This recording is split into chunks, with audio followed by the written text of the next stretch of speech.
जय हिंद। तो हम समझते हैं आज भारतीय संविधान के भाग 1 के बारे में, और इसके जितने भी महत्वपूर्ण पॉइंट रहेंगे आपको सभी बता दिए जाएंगे। तो बात करते हैं भारतीय संविधान के बारे में, ठीक है। अगर हम आज बात करते हैं कि भारत के संविधान में कितने भाग हैं, तो 22 भाग हैं। कितने भाग हैं? 22 भाग हैं। अगर बात करें कि कितने अनुच्छेद हैं, तो 395 अनुच्छेद हैं।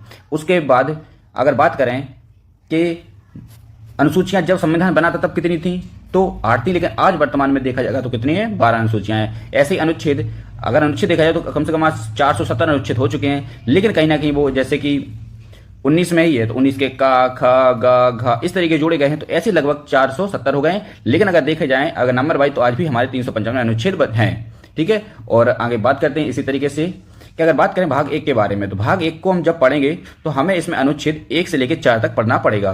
तो अगर बात करें कि अनुच्छेद 1 में क्या लिखा है, तो भारत राज्यों का संघ है। क्या लिखा है? भारत राज्यों का संघ है। भारत के जो 28 राज्य बताए गए हैं यहाँ पे, इन्हीं का एक क्या है? एक संघ बनाया गया है। सभी का मिला जुला एक भारत ऐसा नक्शा बना दिया गया 28 राज्यों को मिलाकर, तो भारत राज्यों का एक संघ हो गया है, ठीक है। आगे बात करते हैं, नेक्स्ट है नए राज्यों का प्रवेश। अगर भारत में अगर कोई और राज्य भारत में मिलना चाहता है तो इजीली तरीका से वो मिल सकता है। जैसे कि सिक्किम मिला था 1974-75 में, वो की घटना है वो सिक्किम मिलाने वाली, ठीक है। तो नए राज्यों का प्रवेश है। अगर अब आप बात करें कि तीसरे में क्या है हमारे अनुच्छेद में, तो तीसरे में है कि राज्यों के क्षेत्रों, सीमा और उनके नाम में परिवर्तन कर सकते हैं। अगर भारत की सीमा में कोई मिल गया है तो भारत सरकार उसको अपने हिसाब से उसकी सीमा का निर्धारण कर सकती है, उसके राज्य क्षेत्र को अपने हिसाब से बना सकती है और उसका नाम अपने हिसाब से रख सकती है, ठीक है। तो आर्टिकल नंबर तीसरे में है, यह बताया गया उसके राज्य क्षेत्र सीमा परिवर्तन कर सकते हैं। इसके बाद आर्टिकल नंबर 4 में क्या बताया गया है कि अनुच्छेद 2 और 3 को जो अनुच्छेद 368 है 368 इसके बाहर रखा गया है। जो मैं बोल रहा हूं उसको ध्यान से सुनना।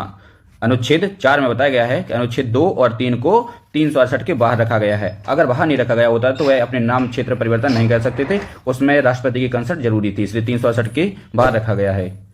अगर आपको वीडियो अच्छा लगा तो लाइक, सब्सक्राइब, शेयर करें। Thank you. जय हिंद।